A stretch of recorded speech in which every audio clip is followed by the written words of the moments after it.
Welcome back to Dual-Sided. We're back. A very, very intriguing fight this weekend. UFC Fight Night this Saturday. Cory Sandhagen, who's ranked number 2.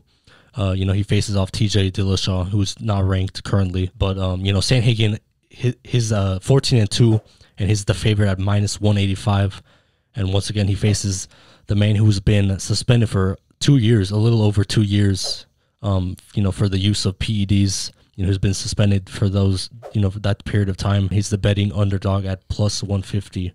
The original fight, I don't know if you guys remember, if you remember either, but I mean, the original fight was scheduled back in May 8th, but Dillashaw had to, he had to pull out because of a gash above his eye. It looked kind of gruesome. I don't blame him. Some people still are going to find a reason to hate on him. Both legit contenders in this division. Obviously, the Bantamweight champ is, Aljamain Sterling, but in reality, we all know it's Petr.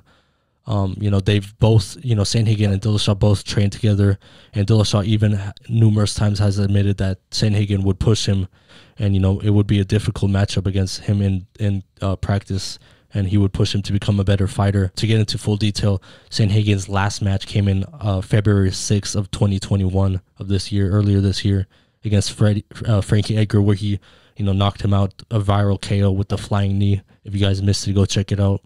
And then T.J Dillashaw, like I said, his last match came over 2 years ago, against Henry Cejudo, where he got KO'd, he got knocked out in the first round. Before we get into predictions, obviously, people aren't gonna, ride with T.J Dillashaw based on, just his behavior and his use of PEDs, which I understand completely.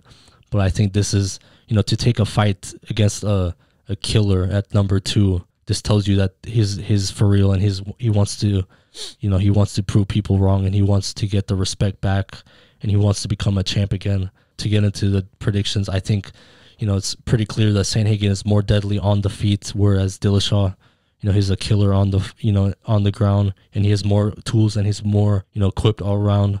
But in my eyes, I think Sandhagen knocks him out round 2. I think just the 2 years layoffs, even Conor McGregor, McGregor proved like you can't just take, a amount of time off and, come back to fight, the top contenders. And again, T.J Dillashaw hasn't fought since 2019, so that's gonna, he's up for a very rude awakening against Cory Sandhagen. What about you?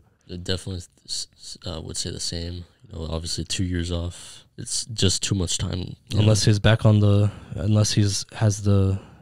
his back on the PEDs, which obviously which would probably kick him out. That would be the end of him by far. But I mean, I'm just joking there. Hopefully that doesn't happen. We wish everyone wouldn't do that. But and the PEDs he took wasn't it. It was EPO. I don't know what that is. It was for agility, apparently. Endurance, I think. Yeah, endurance. So, and how much rounds is this? The 5. But TJ allegedly took those to help him with the weight cut, because he went from 135. He's fighting at 135 right now. So he allegedly took the EPOs to help him have a better weight cut to 125, which he looked terrible at 125, physically. So he can't have an excuse here. This is his home at 135. This is where he became champ. So, hopefully he, comes in clean. He doesn't piss hot, and, hopefully it's a good fight. But I just don't see TJ winning this fight. Yeah, I'd definitely go with Sandhagen just for that reason. So hopefully, it's a great fight. TJ Dillashaw, you can't doubt him. He's still, even though he's 2 years removed, he's still one of those guys who you can't just doubt. Just looking at the, it's on Forbes, it says, according to USADA's brief explanation of the drug, EPO, what it does is to benefit athletes. It's a synthetic hormone, which is used to stimulate the body's production of red cells, which obviously it just increases the oxygen. Yeah, so better endurance, so, yeah. Hence why he could go longer, But, based on the tests, people think that he's been, on the EPOs for a while, going back to the Cody Garbrandt, beating him to get the title. But allegedly, it's just the one time that when he went down from 135 to 125, he used it. So we're just going to go off the actual, words from Nowitzki, who's the, I think he's the USADA president or whatever. So he's the main guy. It came out of his mouth, so we're going to have to believe him. But, it's going to be a good fight this weekend. Once again, I got Sandhagen second round. What round do you say? I'll go Sandhagen.